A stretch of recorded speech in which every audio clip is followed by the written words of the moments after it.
Sinabihan ni Azuelo ang mga TFA na manatili silang alerto. Siguradong gagamitin ni Carrillo ito para alisin ang lahat ng mga kumukontra sa kanya.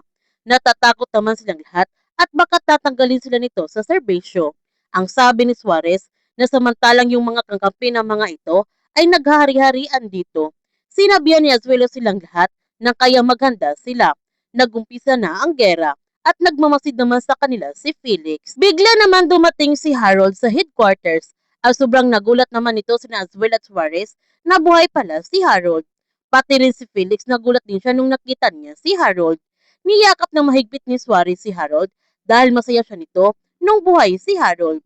Sinabihan ni Harold si Azuelo na pwede na siyang bumalik sa trabaho at masayang binabati ni Azuelo si Harold sa kanyang pagbabalik sa ahensya. Habang si Doktora Teresa kinamusta naman niya ang kanyang mga anak. Sinabihan ni Marcos ang kanyang ina na ligtas sila ni Gabriel. Sinabihan naman ni Jolie si Jamila na huwag silang mag-alala. Magkasama sila ni Marcos. Sinabihan ni Marcos ang kanyang ina na kailangan muna nilang mag-ingat at magtago ni Jamila. Siguradong magiging target sila ng mga taong galit sa kanila ni Gabriel. Baka silang gantihan at gamitin laban sa kanila. Sinabihan ni Jalil ang kanyang ina at tinawag niya ito sa unang pagkakataon na mama na darating dyan si Usman at ito ang magsusundo sa kanila. Labis ang tuwang nararamdaman ni Doktora Teresa nung tinawag siya ni mama ni Jalil at matagal nang pinapangarap ni Doktora Teresa na mabubuo silang tatlo pero hindi niya naisip na nasa ganitong paraan.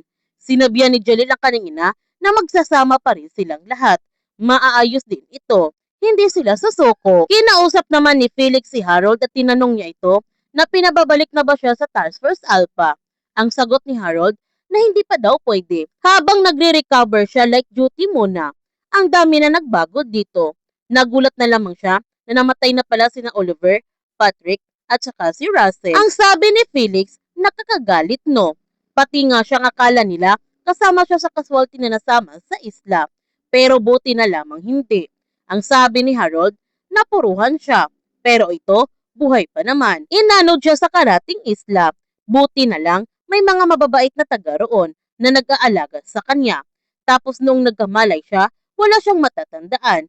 Hanggang isang araw, pagising niya, bigla na lang bumalik yung mga alaala niya. Paunti-unti. Sinabihan ni Felix si Harold na si Kochi kinuha niya. Inalagaan niya ito. Kaso bigla itong nawala. Pero huwag siyang mag-alala, mahahanap rin niya ito. Nagtanong naman si Harold kay Felix kung sino si Kochi. Dito na nga napagtanto ni Felix na talagang marami pang hindi naalala si Harold at hindi mo niya ito sinabi kung sino si Kochi at hindi na niya ito kinukulit pa si Harold. Pero walang kalam-alam si Felix na part ito ng mga plano ni Harold na magpanggap na hindi pa niya naalala ang lahat dahil siya ang magiging tenga at mata ni Marcos sa loob ng Inlia at SID. Alam na pala niya na isang traitor ito si Felix at pagbabayaran niya ito sa pagbatay sa kanyang mga kaibigan. Doon naman magtatago si Doktora Teresa sa lugar ni Omar at nakahanda naman ang mga Muslim community doon na protektahan si Doktora Teresa mula sa mga kalaban nila Jalil at Marcos. Naninibago naman sina Jalil at Marcos na magkakampi at magkasangga sila ngayon bilang magkapatid. Dati, magkasangga lamang sila bilang magkatrabaho at magkaibigan. At kinakailangan nilang pabagsakin si General Carrillo na kasama si Felix. Dahil marami nang namatay, marami nang nadamay, at marami pang madadamay nito. Na lahat ng kanilang mga kasamahan sa Inli at SID, siguradong iisa-isahin ito ni General Carrillo. Kaya dapat na nila ito pabagsakin si General Carrillo sa lalong madaling panahon. Samantala, may hawak palang malaking ebidensya si Maya Mikalaw laban kay General Carrillo.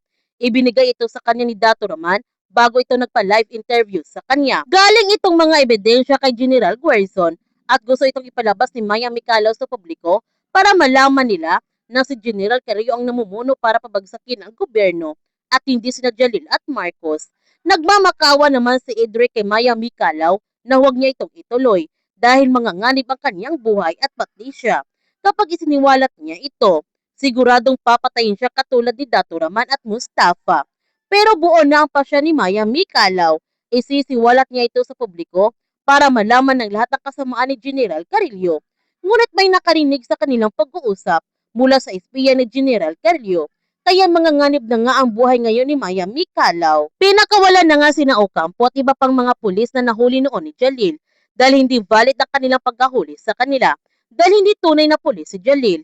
Lumalabas na lahat ng ebidensya laban sa mga ito ay gawa-gawa lang ni Agent Reyes at Espina. At ang pinaka-worst pa rito, tinanggal si Azuelo sa kanyang posisyon bilang direktor ng Special Investigations Division. Sa ilalim pa nito sa investigasyon si Azuelo sa pakikipagsabot niya kay Marcos at Jalil at binubuwag naman ngayon ni General Villanueva ang Task Force Alpha. Habang si Edric, pinuntahan niya si Jamila para tawagan ito sina Jalil at Marcos at nung nakontak na ni Jamila ang kanyang kaka at si Marcos, dito na nga sinabi ni Edric na may hawak na malalakas na ebidensya si Maya Mikalaw laban kay General Carlio.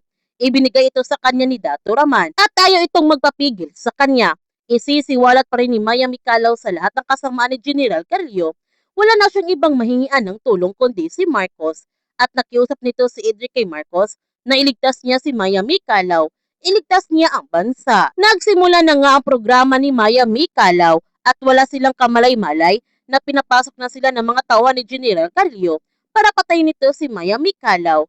Buti na lamang dumating sina Marcos at Jalil sa studio at pinagbabaril nila ang mga tauhan ni Carlio. Kahit nagkaputukan na sa labas, ipinatuloy pa rin ni Maya Mikalaw na sabihin sa lahat ang kanyang nalalaman hanggang tinutukan na nga siya ng baril at nasaksihan naman ng mga tao ang nangyayari sa studio ni Maya Mikalaw.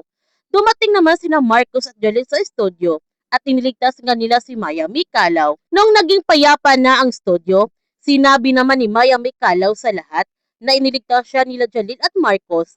Hindi totoo mga binibintang sa kanila. Ang totoong leader ng mga sindikato kundi si General Carlio.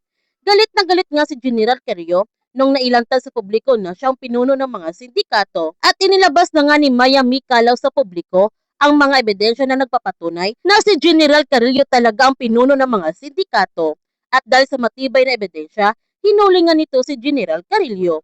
Ngunit ang pinagtataka nito, kusang sumuko nito si General Carlio. Hindi ito tumakas nung nailantad ang kanyang pakay para sa gobyerno. Ano ang binabalak ni General Carlio? Yan ang ating abangan sa nalalapit na pagtatapos ng The Blood versus Duty.